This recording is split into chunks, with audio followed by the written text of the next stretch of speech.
Hey, hello everyone, welcome back to our YouTube channel again. This is the 20th day of my 60 days challenge that I shoot for you. After watching this video, you find some tips and tricks. So any delay, now let's get started. তো আজকের ভিডিওটা একটু অন্য ধরনের হতে চলেছে, অন্য স্বাদের হতে চলেছে। তো আজকের আমি আর মাসি যাব দক্ষিণেশ্বরে। স্পেশালি আমি যাচ্ছি রামকৃষ্ণদেবের ওই ঘরটাতে 5 মিনিট বসে একটু মেডিটেশন করার জন্য। তো অনেকেই জানো যে 21শে জুন বিশ্ব যোগা ডে, আর এই ভিডিওটা পোস্ট হবে ওই দিন। তো আজকের আমি আর মাসি যাব দক্ষিণেশ্বরে। আর অনেকেই হয়তো জানো, আবার জানো না এটাও, যে আমি একজন যোগা প্রেমী, পাশাপাশি একজন যোগা ট্রেনার। তো সেই হিসাবে একটা ভালোবাসা রয়েছে যোগার প্রতি। তো আমি দর্শন শাস্ত্রে বেশি বিশ্বাসী, তো সেই জন্য যাব একটু ওখানে ঘুরতে, সাথে একটু মেডিটেশন কর। আর আজকের ভিডিওর ম্যাক্সিমাম পোর্শনটাই থাকবে যোগ সম্পর্কিত। যোগ আমাদের সকলের জীবনের সাথেই জড়িয়ে, শুধু আমরা সেগুলো দেখতে পারি না বা দেখতে চাই না, সময়ের অভাবেও পারি না অনেক কেউ। তো সেই প্রসঙ্গে আজকের ভিডিওর অনেকাংশই কথা আমি জীবনের সাথে রিলেট করে দেখাবো বা বোঝাবো বা বলবো যে যোগ অ্যাকচুয়ালি আমাদের জীবনের সাথে কীভাবে ওতপ্রোতভাবে জড়িত। তো চলো আর বেশি না বকবক করে শুরু করা যাক। আর রেডি হয়ে তাড়াতাড়ি বেরোতে হতে হবে, তো চলো। তো রেডি হচ্ছিলাম, আর ইতিমধ্যেই বৃষ্টি চলে এসছে। তোমাদের একটু বাইরের দৃশ্যটা দেখাই।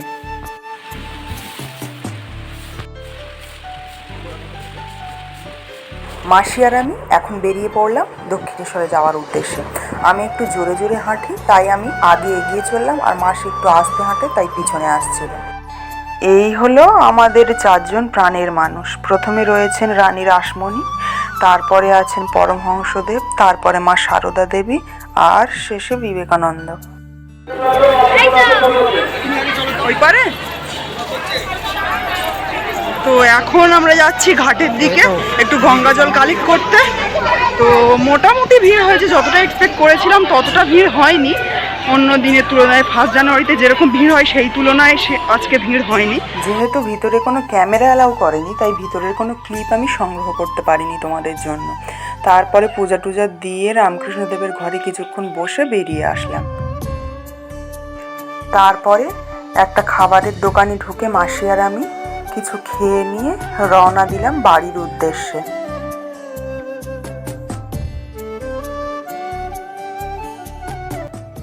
তো এখন আমি চলে এসেছি বাড়িতে। এখন ঘড়িতে বাজে 5টা 10। তো আজকের যে অভিজ্ঞতাটা হলো আমার সারাদিনে, আর আজকের যাওয়ার অর্থ এটাই যে আমি মাঝে মধ্যেই ওখানে যাই দক্ষিণেশ্বরে, আমার মন টানলে, সময় পরিস্থিতি সুযোগ বুঝে। তো আমার যাওয়ার অর্থ একটাই, ওখানে অনেকটা আমার ভিতরটা হিল হয়ে যায় ওই ঘরটাতে গেলে। আর যারা মেডিটেশন করো, মেডিটেশনের সাথে অনেকদিন যুক্ত আছো, তারা জানবে যে এটা এমন একটা প্রসিডিওর যেখানে তোমার মেমোরিটার মধ্যে অনেক কিছু ফিল হয়ে গেলে তুমি সেটা ক্লিয়ার করতে পারবে। ধরো প্রেশার, চাপ, অনেক রকম অ্যাংজাইটি কাজ করে, তো সেই রকম সব কিছুই তুমি রিলিজ করে তুমি একটা স্বাভাবিক স্রোতে আবার ফিরবে, তোমার এনার্জি অনেক গুণ বাড়বে। তো যারা করো এগুলো তাদের বলতে লাগবে না, তারা রিলেট করতে পারো, তারা কাজ করে ফল পেয়েছো হাতে নাতে। তো সেই জন্য স্পেশালি আমি ওখানে যাই। আর ওই ঘরটাতে কি হয়, অনেকেই আগের ভিডিওতে শুনেছো হয়তো, আমি বলেছি যে আমার আধ্যাত্মিক পথে আসা বা গুরু মেনে আসা বাবার হাত ধরি, আর যাকে অনুসরণ করি আমি সব থেকে বেশি, সে হচ্ছে রামকৃষ্ণ পরমহংসদেব। তো ওই ঘরটাতে গেলে ওই জন্যই আমি বেশি পাওয়ারটা ফিল করতে পারি।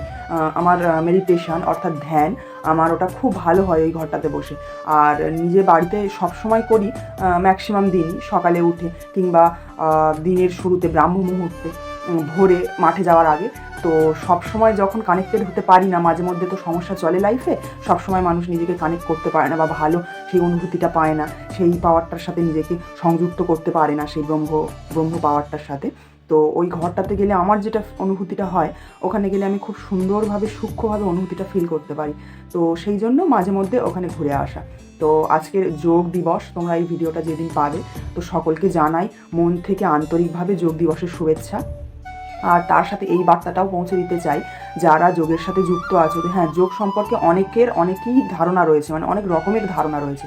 ব্যায়াম করছি সেটাও যোগ, কেউ ধ্যান করছে সেটাও যোগ, একটা ভালো কাজ করছে সেটাও যোগ। তো বিষয়টা এটাই যে নিজেকে যোগযুক্ত রাখাই হবে আমাদের কাজ, সেটা যেন বিয়োগে না পরিণত হয়। প্রত্যেক দিন যোগযুক্ত করে নিজেকে পৌঁছাতে হবে সেই পরম ব্রহ্মের কাছে। তো নিজেকে যোগযুক্ত করে যাও প্রত্যেক দিন। ব্যায়ামটাও যেমন একটা যোগ, আর ঠিক তেমনই ধ্যান, মেডিটেশন এগুলোও একটা যোগ। তো একটা হচ্ছে রাজযোগ আর একটা হচ্ছে হঠযোগ। তো রাজযোগ হচ্ছে এই ধ্যান, মেডিটেশন এগুলো, আর হঠযোগ হচ্ছে ব্যায়াম। বিভিন্ন আমাদের এই যে ধর্মগ্রন্থ শ্রীমদ্ ভাগবত গীতা, এখানে 18টা অধ্যায় আছে, আর এই 18টা অধ্যায় ম্যাক্সিমাম অধ্যায় এই যোগ সাধনার কথা বলা আছে, মানে ম্যাক্সিমাম অধ্যায় এই যোগ সম্পর্কিত। তো আমি আগের বছর একটা ভিডিও বানিয়েছিলাম যোগের উপরে, কিছু তথ্য ভিত্তিক, মানে আজকে যে কথাগুলো বললাম এগুলো প্র্যাকটিক্যাল দর্শন ভিত্তিক আমার। আর আগের বছরে যে ভিডিওটা বানিয়েছিলাম আমি, সেটা হচ্ছে বিভিন্ন তথ্য ভিত্তিক। ওখানে গেলে আপনারা বিভিন্ন তথ্য পেয়ে যাবেন, মানে যেগুলো আমি মানে নিজের সুবিধার্থে বা নিজের জানার স্বার্থে আমি শেয়ার করেছিলাম আমার ভিডিও প্লেলিস্টে। তো আপনারা ওখানে গেলে জানতে পারবেন। তো সব মিলিয়ে ছিল আজকের দিনটা এই।